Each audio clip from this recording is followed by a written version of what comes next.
कहाँ है लाश? सर वो इस कैबिन में।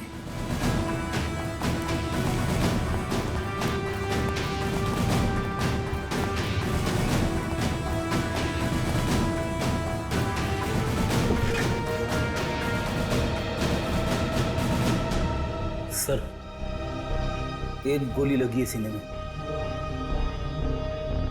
देखो जरा, शरीर से गोली बाहर निकलने का कोई निशान है क्या?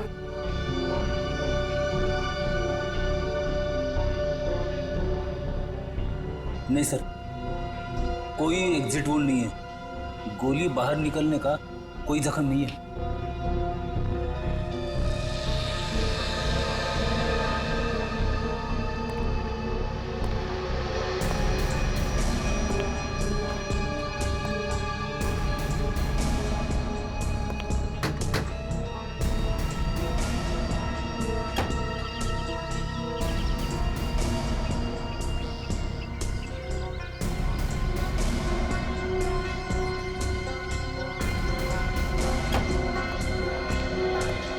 पूरी सर। लाश किधर? सर अंदर आइए सर।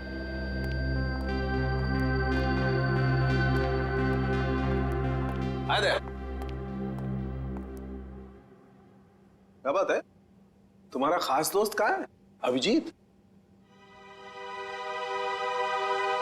इस आदमी के शरीर में गोली लगी है और कोई एग्जिट वुंड नहीं है। ठीक है, सब कमरे को अच्छी तरह से चेक करो। Excuse me. हाँ प्लीज प्लीज।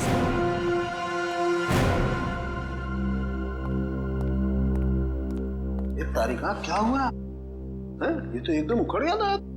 कुछ गलत तो नहीं कह दिया मैंने?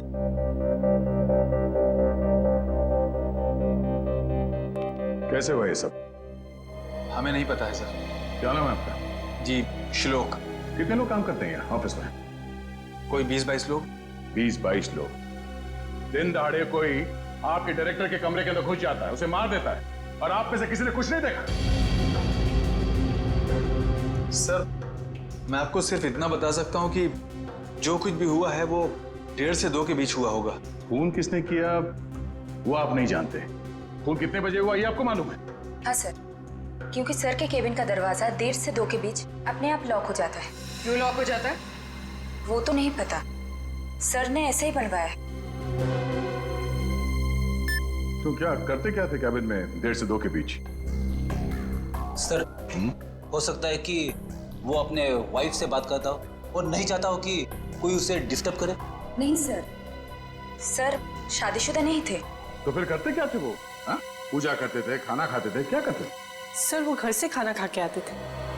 और ये कैबिन का दरवाजा हर रोज ऐसे ही बंद होता था? जी सर। जी सर। तो फिर आज उसी दौरान उनका खून हुआ, ये आप लोग कैसे कह सकते हैं?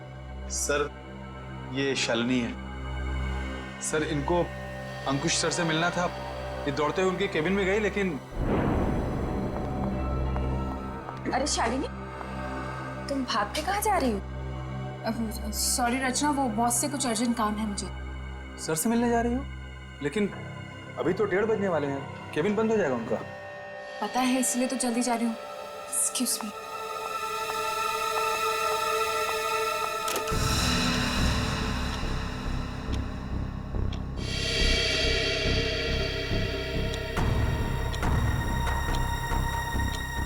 अब और आधा घंटा वेट करना पड़ेगा।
आप उसको।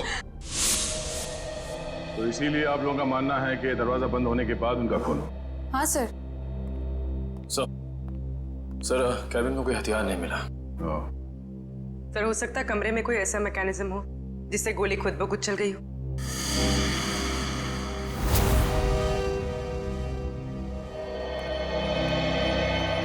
डॉक्टर साहब, ये खूनी कहाँ खड़ा होगा जब उसने गोली चलाई? ये देखो, यहाँ टेबल पर खून के छींटे पड़े हुए हैं। इसका मतलब साफ है खूनी वहां खड़ा था जब तुम खड़े हो। और ये अंकुश यहां था। सामने से खूनी ने गोली चलाई जो अंकुश के सीने में आकर के लगी और गोली लगते ही अंकुश यहां जमीन पे गिर गया।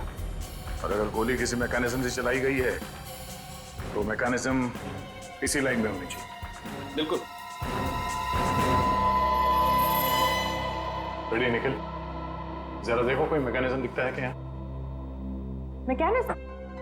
हाँ, जिस वक्त अंकुश की मौत हुई उस वक्त ना कोई कमरे में बाहर से अंदर आया और ना कोई अंदर से बाहर गया। आप लोगों को पता है कि मौत कितने बजे हुई? हाँ, ऑफिस स्टाफ का कहना है कि दोपहर को 1:30 से 2 बजे के बीच। सही है। राइगर मोर्टिस लाश की जकड़न भी यही बता रही है।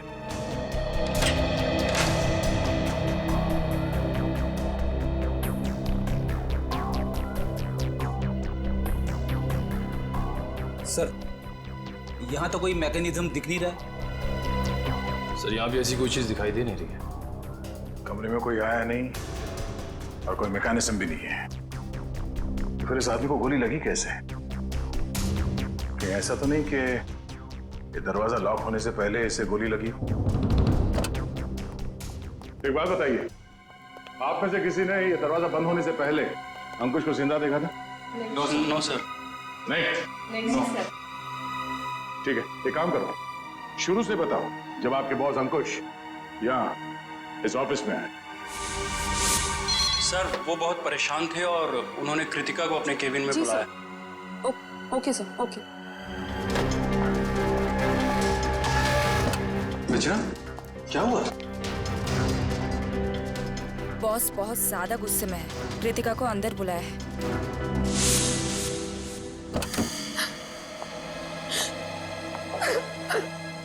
क्या हुआ कृतिका?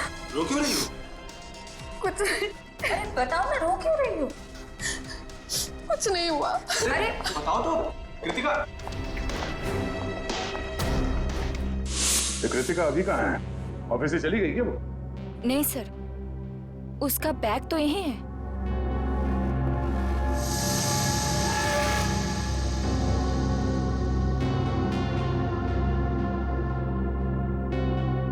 जब कृतिका कैबिन से बाहर निकली तब अंकुश जिंदा था? हाँ सर। उसके बाद कौन गया कैबिन के अंदर?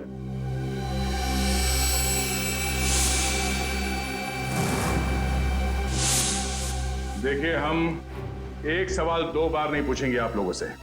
हम यहाँ ये पता करने की कोशिश कर रहे हैं कि आपके बॉस का खून किसने किया, और इसके लिए हमें आपके सहयोग की जरूरत है। और आपके ऐसे चुप रहने से कुछ हासिल नहीं होगा, इसलिए बताइए, कृतिका के बाहर आने के बाद अंकुश के कैबिन में कौन गया था? सर, त्र्यंबक, रचना और मैं। उस वक्त कितने बजे थे?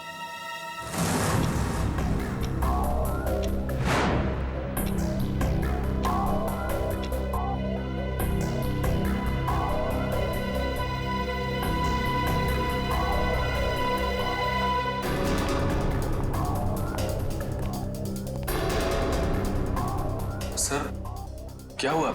आपने हमें बुलाया? ये पूछो क्या नहीं हुआ है। क्या सर, क्या नहीं हुआ? ईमानदारी नहीं हुई, वफादारी नहीं हुई। सर, हम कुछ समझे नहीं। देखो, तुम तीनों बहुत मुश्किल में हो। मुश्किल में? हाँ, मुझे ये पता चला है कि तुम तीनों में से कोई एक हमारे डिजाइन कंपेटिटर्स को बेच रहा है।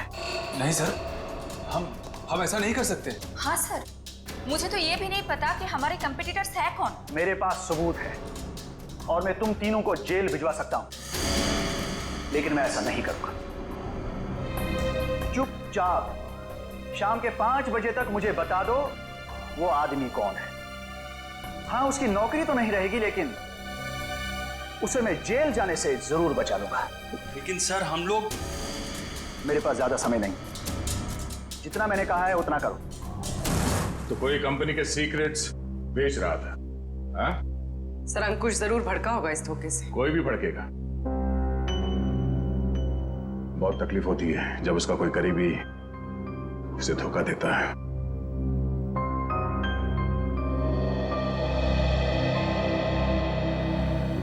तुम तीनों में से कोई एक धोखेबाज है, वरना अंकुश सिर्फ तुम तीनों से पूछताछ क्यों करेगा इस बारे में? सर हम बेकसूर हैं। कोई हमें फंसाने की कोशिश कर रहा है। तुम लोगों ने ही मारा है अंकुश को और अब ये बेकसूर होने का नाटक कर रहे हो।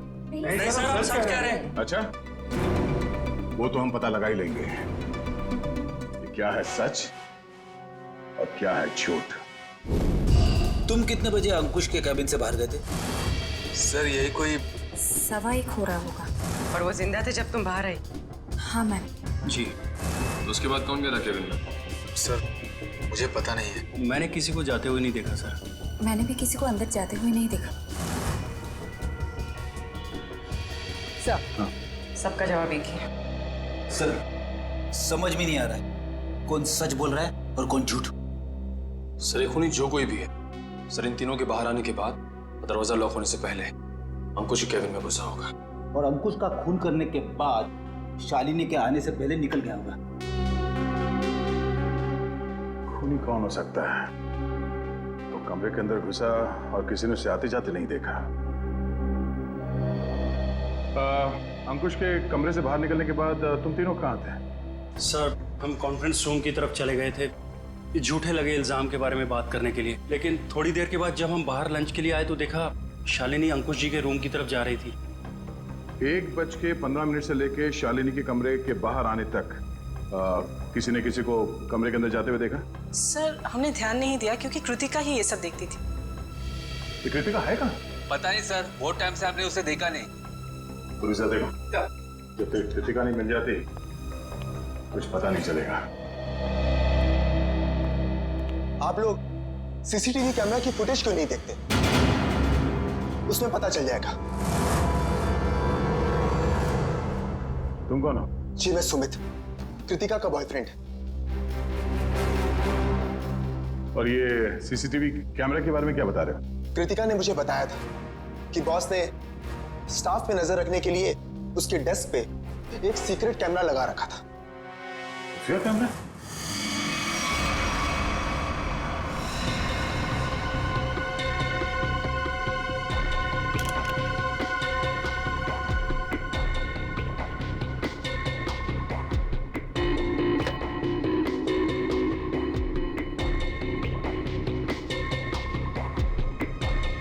यहाँ पे तो कोई कैमरा दिख ही नहीं रहा है। खुफिया कैमरा है, छुपा के रखा होगा।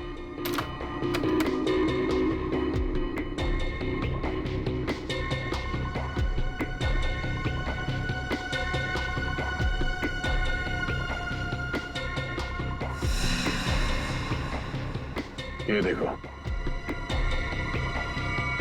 लाफिंग बुद्धा की आंखों में कैमरा। निखिल, पता करो इसका रिसीवर कहाँ है।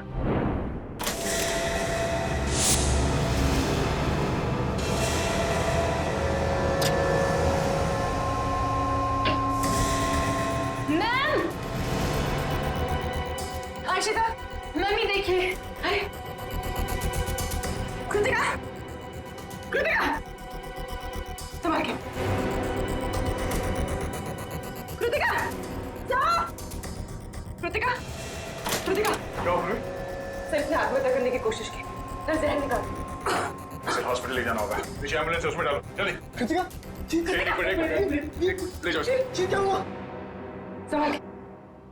निखिल, उस खुफिया कैमरे का रिसीवर मिला? हाँ सर, उस सीक्रेट कैमरा का ये सब मिल गया है। गुड, जरा फुटेज प्ले करो। देखते हैं रचना, त्रिंबक और श्लोक के निकलने के बाद अंकुश के कमरे में कौन गया था।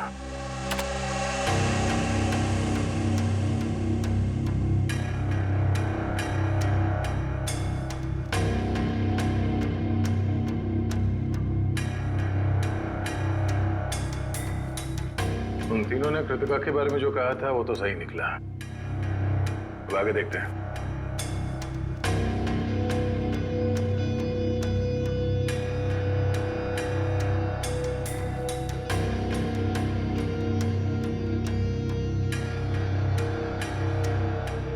देखते हैं इस खुफिया कैमरे की आंखों ने ऐसा कुछ देखा है कि जो यहाँ काम करने वाले 20-22 लोगों ने नहीं देखा और अंकुश की मौत हो गई।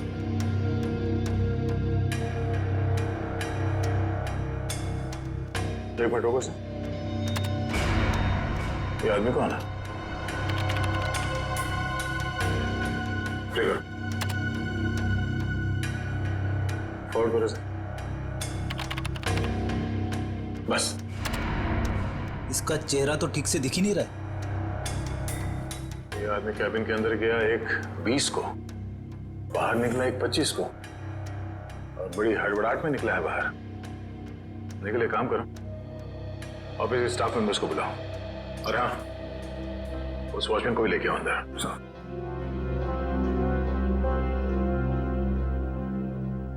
आइए सर।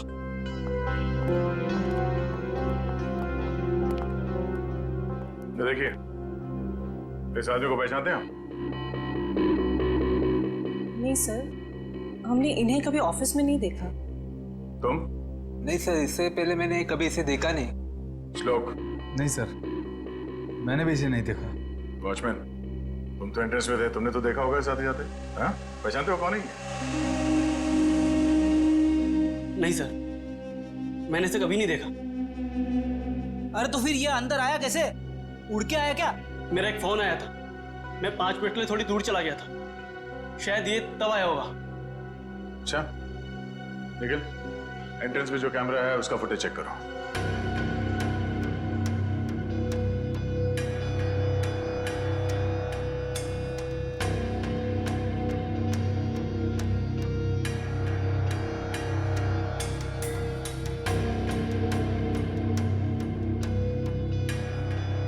एक मिनट,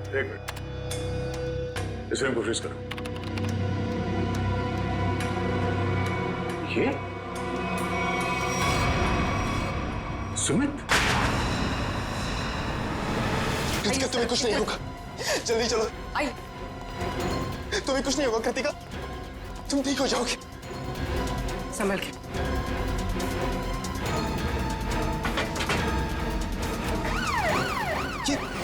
नहीं जा रहा। ये क्या कर रहे हैं सर? कृतिका के पास मेरा रहना जरूरी है। तुम आज इस ऑफिस में से पहले भी आए थे? हाँ, कृतिका बहुत परेशान थी, उसी ने मुझे फोन करके बुलाया था। अंकुश का खून करने के लिए? ये कैसी बातें कर रहे हैं आप लोग? सच है, वही कह रहे हैं, समझे? तुम अंकुश के कैबिन में घुसे, उसका खून करके वहां से निकल गए और तुम कृतिका से मिले भी नहीं। सर ऐसा कुछ भी नहीं है, मेरी बात समझने की कोशिश कीजिए। आप लोग जैसा समझ रहे हैं ऐसा कुछ भी नहीं, मैंने किसी का खून नहीं किया है। चल अंदर चल, तेरी राम कहानी हम लोग वहीं सुनेंगे। निकल। सर मैं सच कह रहा हूँ, मैंने खून नहीं किया है। तुम्हारे गिड़गिड़ाने का कोई फायदा नहीं है, हम जानते हैं कि अंकुश का खून तुम नहीं किया है। काश सर, अगर मैंने उसका खून किया होता तो मुझे अपना गुनाह कबूल करने में खुशी होती। मैं उसे मारना चाहता था लेकिन मार नहीं पाया। तुम अंकुश को क्यों मारना चाहते थे? क्योंकि वो कृतिका को परेशान कर रहा था, उससे शादी करना चाहता था। कहता था कि अगर शादी नहीं करोगी तो उसे नौकरी से निकाल देगा। बार बार अपने एमडी होने की धमकी देता था। क्या करती बेचारी कृतिका, उसके ऊपर उसके बूढ़े माँ बाप की जिम्मेदारी थी। इसलिए तुमने बदला ले लिया अंकुश का खून करके? नहीं सर, तब मुझे कृतिका ने बुलाया था, वो बहुत रो रही थी। अंकुश ने फिर से उसे धमकी दी थी, पर जब मैं ऑफिस पहुंचा तब मुझे वो नहीं दिखी। तब मैं जाकर अंकुश को धमकाया और वहां से बाहर चला गया।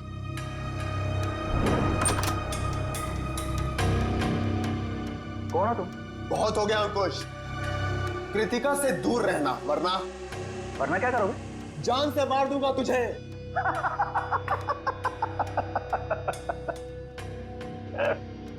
अरे जा, जो करना है कर, कृतिका सिर्फ मेरी बनेगी। अंकुश, तू यहां से निकल रहा है या मैं सिक्योरिटी को बुलाऊं? आउट! अभी तो जा रहा हूं। लेकिन बहुत जल्द लौटूंगा। और तब तुझे मुझसे बचाने के लिए कोई नहीं रहेगा, कोई नहीं रहेगा।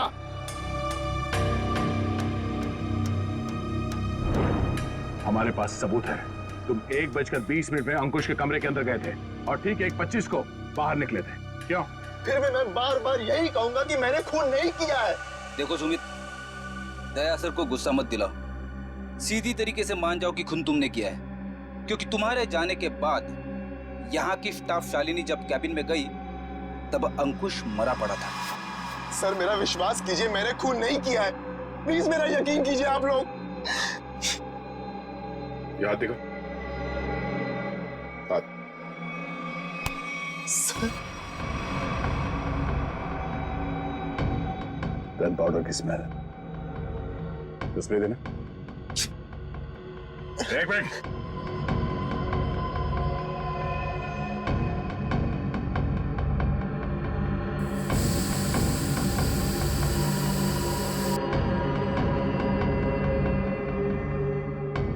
तुम्हारी उंगलियों पे गन पाउडर है, इसका मतलब है हाल ही में तुमने गोली चलाई है। नहीं सर, अंकुश का खून तुमने ही किया है। मैंने गोली नहीं चलाई सर। तो फिर ये गन पाउडर तुम्हारी उंगलियों पे कैसे आया? सर प्लीज सर, मेरा विश्वास। गन पाउडर कैसे आया तुम्हारे हाथ पे? सर वो मेरे पास मेरी अपनी गन उससे गलती से चल गई थी जब मैं आज अपने घर पर था। तुम्हारे पास अपनी गन है? लाइसेंस है? हाँ? नहीं। तो गैर कानूनी तरीके से गन रखी थी तुमने? हाँ? सिर्फ और सिर्फ अंकुश को मारने के लिए। अगर आज उससे कोई नहीं मारता तो मैं शायद उसे जरूर मार देता। तो गन कहाँ रखी है तुमने? बाहर फ्लावर पॉट में। गन को बाहर क्यों छोड़ा तूने? हाँ?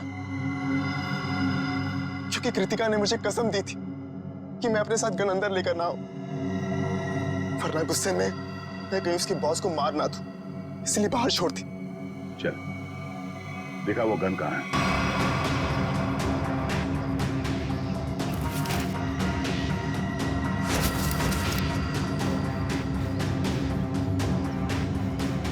ये तुम्हारी गन? हाँ सर।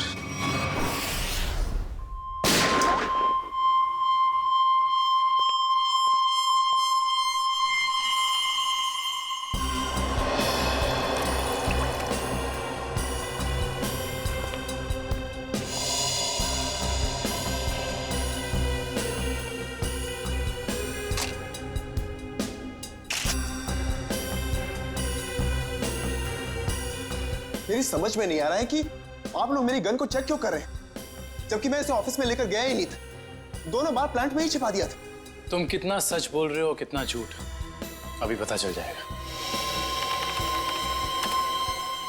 भैया तो मैच होती। ये गोली और अंकुश के शरीर में जो गोली मिली है वो गोली, दोनों मैच होती है। इसका मतलब साफ है अंकुश को इसी गन से गोली मारी गई है। अब बोलो, तो तुमने दोनों बार ये गन ऑफिस के बाहर वाले गमले में छुपा दी थी? सर मैं आपसे बार बार कह रहा हूं कि मैंने अंकुश को नहीं मारा। जब मैं उसके कैबिन से बाहर निकल रहा था तो वो जिंदा था। जरूर मुझे कोई फंसाने की कोशिश कर रहा है। तो मतलब तुम्हारी गन अपने आप गमले से बाहर आई, अंकुश जी को गोली मारी और फिर आके गमले में छुप गई। और ये कहानी है सर? अरे मैं कोई कहानी नहीं बना रहा हूं, मेरा विश्वास कीजिए। एक सेकंड। कॉल। क्या? हाँ मुझे याद आ गया। जैसे ही मैं अंकुश के कैबिन से बाहर निकल रहा था उसके मोबाइल पर एक कॉल आया था। और उसने वो कॉल रिसीव किया था? हाँ।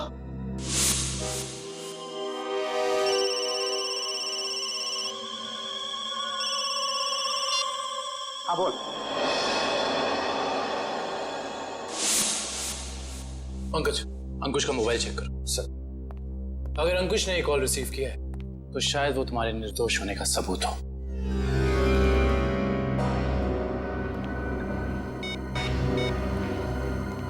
सर, अंकुश को 1:25 पे कॉल आया था सर, और 7 मिनट तक कॉल चली।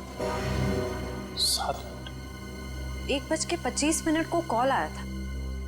दरवाजा बंद होता है ठीक 1:30 बजे यानी कि दरवाजा बंद होने के 2 मिनट बाद तक ये कॉल चला। सर, शायद वो जिंदा था। पंकज, इस नंबर पर कॉल करके चेक करो कि वाकई इस आदमी की अंकुश से बात हुई थी कि नहीं।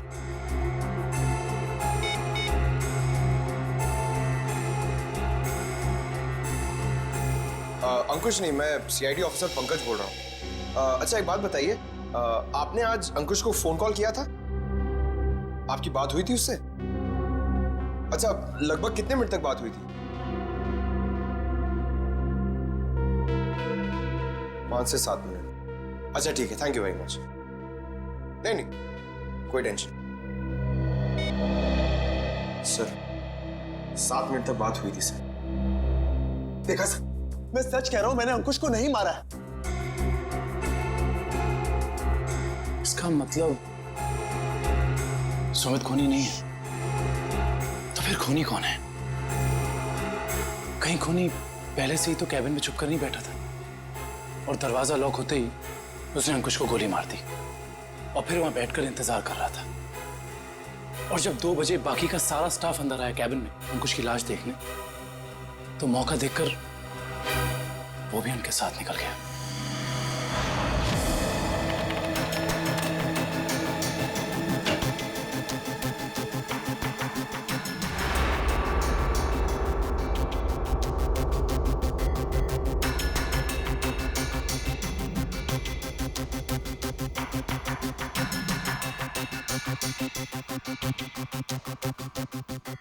ये देखिए सर, शालिनी के चीखने के बाद जो 6 लोग कैबिन के अंदर आए थे, वही 6 लोग कैबिन से बाहर गए। इसका मतलब है कैबिन के अंदर कोई छुपा हुआ नहीं था। कैबिन के अंदर कोई छुपा हुआ नहीं था। इस दरवाजे से कोई अंदर नहीं आया और अंकुश इस कमरे में अकेला था जब ये दरवाजा बंद हुआ। तो इस कमरे के अंदर आने का इस दरवाजे के अलावा सिर्फ एक ही रास्ता है, वही ये खिड़की।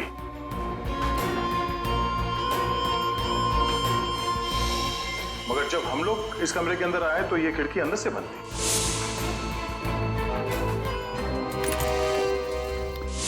तो अगर हम ये मान के चले कि कोई इस खिड़की के जरिए अंदर आया है, तो नीचे से ऊपर आना तो बहुत मुश्किल है और किसी ने तो देखा ही होगा उसे ऊपर आते हुए।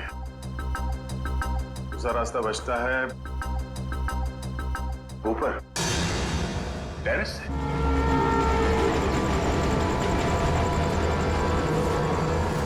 जरा देखो आसपास, अगर वो खूनी अंकुश के कैबिन में यहाँ टेरेस से गया है तो उसने रस्सी या हार्नेस का इस्तेमाल किया होगा, और अगर ऐसा है तो यहाँ लेज पे कोई ना कोई निशान जरूर होना चाहिए। तो चेक करो।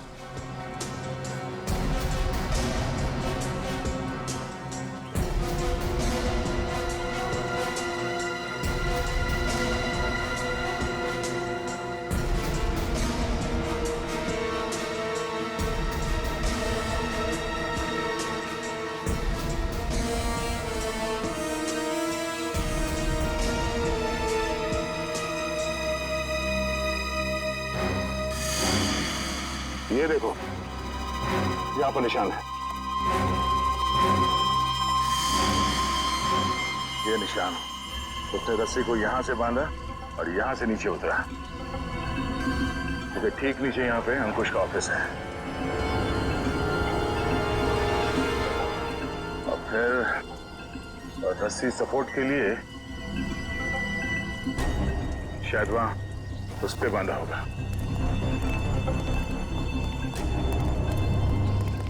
ये देखो, रस्सी के घिसने का निशान है यहाँ पे।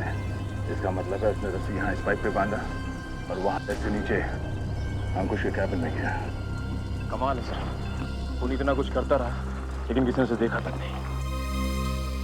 खूनी ने जिस तरीके से मेहनत की है खून करने के लिए, उससे तो साफ साफ दिख रहा है सर, उसके दिल में कितनी नफरत भरी पड़ी थी अंकुश के लिए।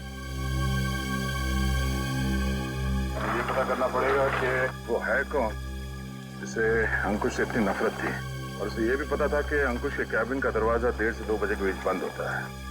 वो ना हो ये कोई ऑफिस का ही आदमी है।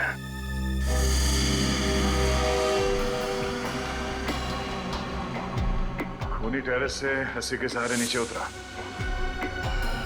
और फिर खिड़की के रास्ते कैबिन में आया। लेकिन आपने तो चेक किया था, खिड़की अंदर से बंद थी, जिसका बाहर से खुलना नामुमकिन था। Exactly Freddy. इसका मतलब है खून होने से पहले खूनी ने या उसका साथ देने वाला कोई ना कोई इस ऑफिस में था, जिसने छुपके से ये लैच, खिड़की का लैच खोल दिया ताकि इसे बाहर से खोल सके।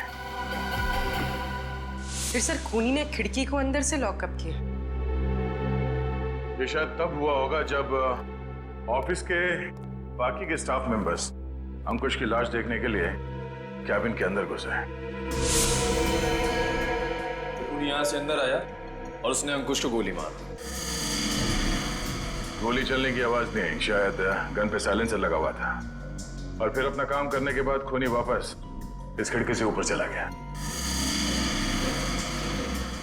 मगर खूनी ने एक गलती कर दी। वो क्या सर?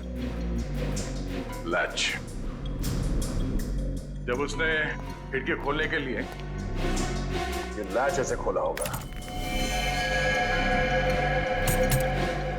जाहिर सी बात है उसने ग्लव्स पहनने की तकलीफ नहीं की होगी। इसका मतलब खूनी के उंगलियों के निशान उस लैच पे है। हाँ फ्रेडी, और अब ये उंगलियों के निशान ही हमें खूनी के गर्दन तक ले जाएंगे।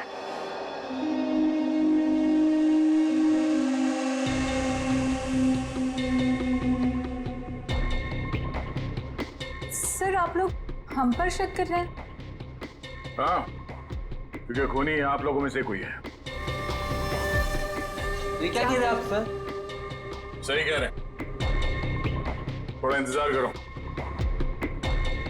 उस खिड़की के लैच पे जो उंगलियों के निशान मिले हैं, अगर वो आप में से किसी के फिंगरप्रिंट्स के साथ मैच होते हैं तो पता चल जाएगा कि अंकुश का खूनी कौन है।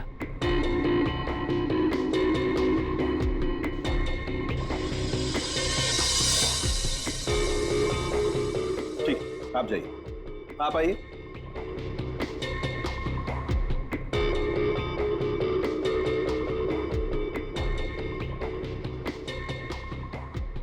ठीक, जाइए।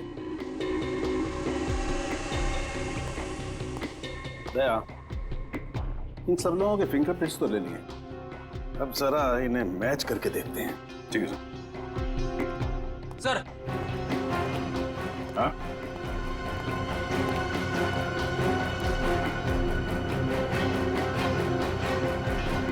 खूनी ने टेरेस से नीचे उतरने के लिए जिस रस्सी का इस्तेमाल किया था, वो रस्सी कहीं मिल नहीं रही है। अच्छा, रेडी? वो रस्सी यहाँ ऑफिस में होनी चाहिए। ढूंढो, देखो कहाँ है वो रस्सी।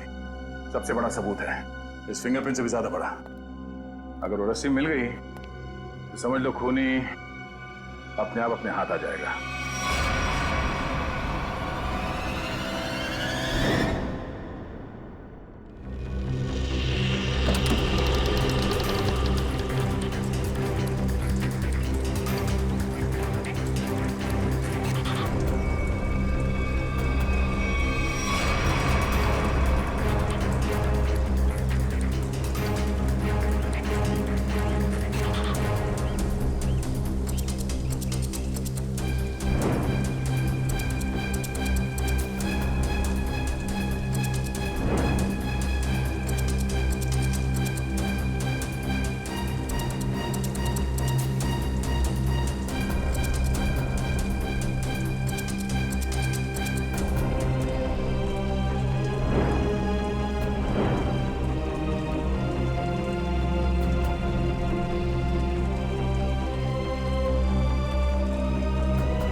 सॉरी भाई दया, क्या बात है?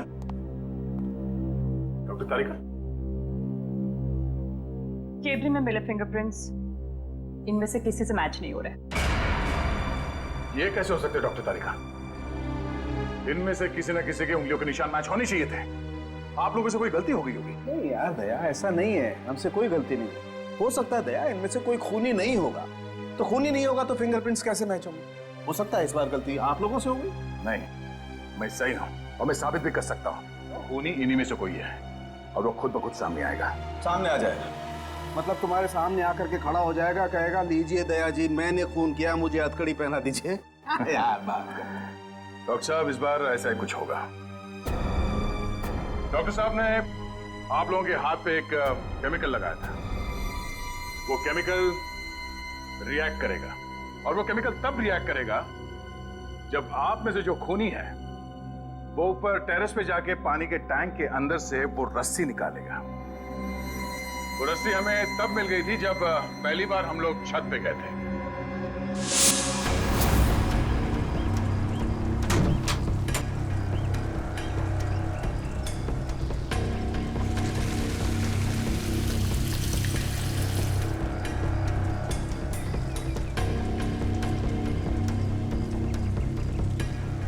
पूरी तैयारी के साथ आया था। उस रस्सी पे हमने एक केमिकल लगाया है और वो केमिकल तब रिएक्ट करेगा जब आप लोगों के हाथ पे लगा हुआ केमिकल उसके कांटेक्ट में आएगा। आप लोगों के हाथ चमकने लगेंगे अंधेरे में। Lights off.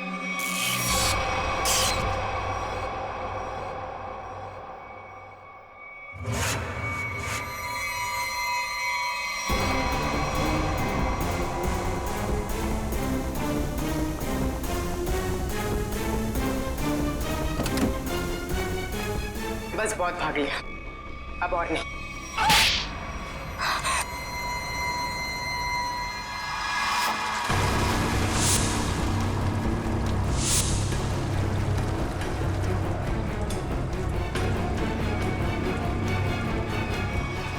तुमने अंकुश को क्यों मारा? तुम ही कंपनी के सीक्रेट्स बेच रही थी ना? और जब अंकुश तुम तीनों से पूछताछ कर रहा था, तुम जानती थी कि तुम्हें उससे छुटकारा पाना है। हाँ? मैं बहुत पहले से ही जानती थी कि मैं पकड़ी जा सकती, इसलिए मैंने प्लान बना के रखा था कि जब भी मौका मिलेगा मैं अंकुश को मार दूंगी। तो तुमने अपने प्लान में सुमित को कैसे फंसाया और क्यों फंसाया? उसने क्या बिगाड़ा था तुम्हारा? मेरी सबसे अच्छी सहेली को मुझसे दूर कर दिया था। मैं और कृतिका अच्छे दोस्त हुआ करते थे, लेकिन जब से सुमित उसकी जिंदगी में आया था तब से कृतिका उसकी बातें करती रहती थी। सुमित ऐसा है, सुमित वैसा है, सुमित ने ये किया, सुमित ने वो किया, सुमित सुमित सुमित। इस सुमित से मुझे नफरत होने लगी थी। दिन रात उसके साथ फोन पे लगी रहती थी। इस सुमित के चक्कर में वो मुझे भूल गई थी। और आज सर के केबिन से निकलने के बाद कृतिका ने जब सुमित को फोन करके बताया कि गन को कहीं छिपा देना, मैं अपनी सहेली को मैं वापस पाना चाहती थी। और यही सही मौका था सुमित को फंसाने का। इसलिए तुमने अंकुश को मारने के बाद अपनी गन सुमित के गन के साथ बदल दी और अंकुश के शरीर पे जो गोली मिली वो उस गन के साथ मैच हो गई, जिसकी वजह से सुमित फंस गया।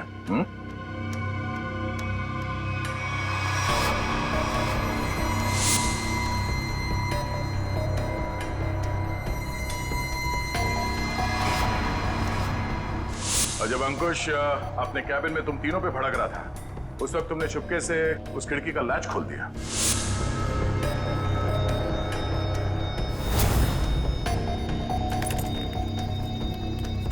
और तुमने मौका पाके विंडो का लैच तब लॉक किया जब सब अंकुश की डेड बॉडी देख रहे थे, है ना?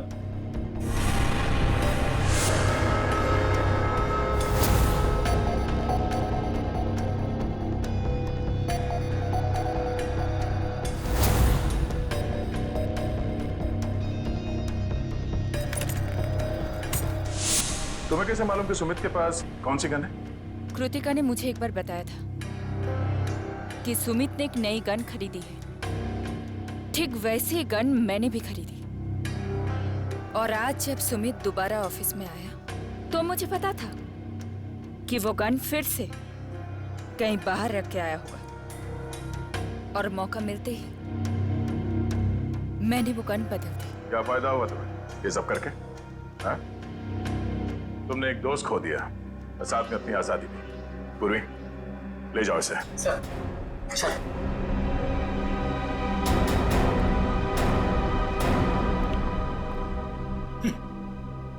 लोग भी दोस्ती में क्या क्या करते हैं सर।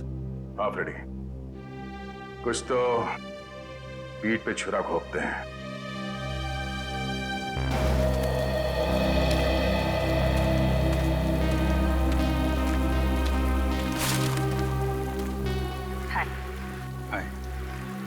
झूठ बोला तुमने दया से?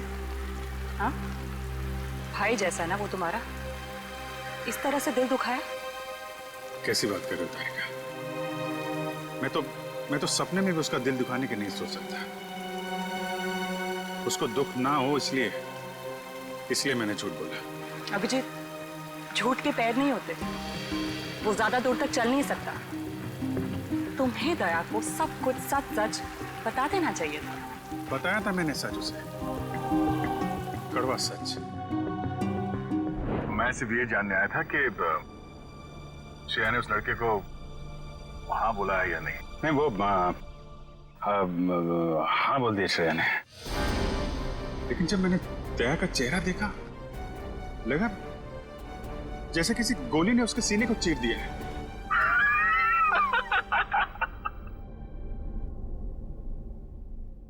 अरे यार, क्या लड़का आया नहीं, तबीयत खराब हो गई उसकी।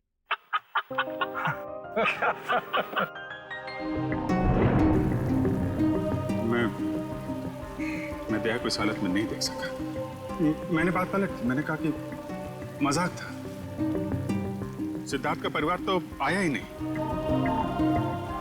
मैं जानता हूं ये गलत है तारिका, लेकिन ये गलत उस समय मुझे सही लगा। और दया का इतना इंपॉर्टेंट लेटर श्रेया को ना देना, ये भी तुमको सही लगा? क्या लगता है तुम्हें कि मैं जानबूझ के ये सब कर रहा हूं? मैं नहीं चाहता दया और श्रेया एक हो। दुनिया मुझे कुछ भी कहे, मुझे कोई फर्क नहीं पड़ता, लेकिन तारिका तुम मुझे गलत समझ रही हो। बहुत दुख हुआ मुझे, बहुत दुख हुआ। गया था मैं श्रेया के घर वो लेटर लेके। नमस्ते अभिजीत, तुम आओ अंदर आओ।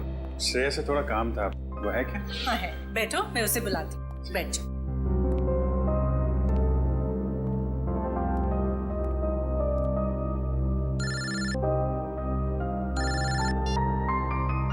अरे भाई, तुम्हारा ही काम करने आया हूँ यार। अरे भूल कैसे सकता हूँ, लेटर है मेरे पास, अभी दिया नहीं है। जैसे ही श्रेया आती है ये लेटर उसके हवाले कर दूंगा। हैं? अरे यार, थोड़ा तो सब्र रखो यार। हाँ मैं करता हूँ। नमस्ते अंकल। अभिजीत, मैं तुम्हारे हाथ जोड़ता हूँ, तुम दया का कोई भी लेटर श्रेया को नहीं दोगे। लेकिन दया और श्रेया तो... मैं जानता हूँ दया और श्रेया कुछ कहते नहीं, लेकिन वो एक दूसरे के काफी करीब हैं। मगर मैं अब नहीं चाहता हूँ कि श्रेया अपना फैसला बदले। ये तो दोनों के साथ ज्यादती होगी। आप अभिजीत, मैं मजबूर हूँ। मैंने पिछले साल सिद्धार्थ के पिता से एक बड़ी रकम उधार ली थी, जो मेरे अलावा मेरे घर में कोई नहीं जानता। और अगर श्रेया ने इस शादी से इनकार किया तो वो लोग सारे पैसे वापस मांग सकते हैं, जो मैं अभी देने की स्थिति में नहीं हूँ। लेकिन अंकल, ये तो श्रेया की जिंदगी का सवाल है। तो मैं क्या करूं? इतने पैसे कहां से लाऊं? श्रेया की मां को हार्ट प्रॉब्लम है। तुम लोगों की जरा सी गलती हमें प्रॉब्लम में डाल सकती है। देखिए, अगर सिर्फ पैसे की बात है तो हम लोग मिलकर कोशिश कर सकते हैं।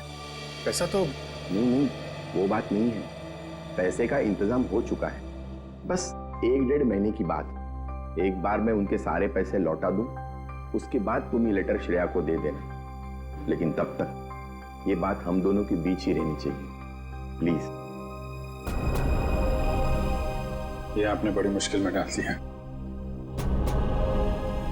दया से कोई बात छुपाना इतना आसान नहीं है। अब ये बात ना मैं श्रेया को बता सकता हूँ और ना दया को। दया तो इस बारे में कुछ नहीं जानता।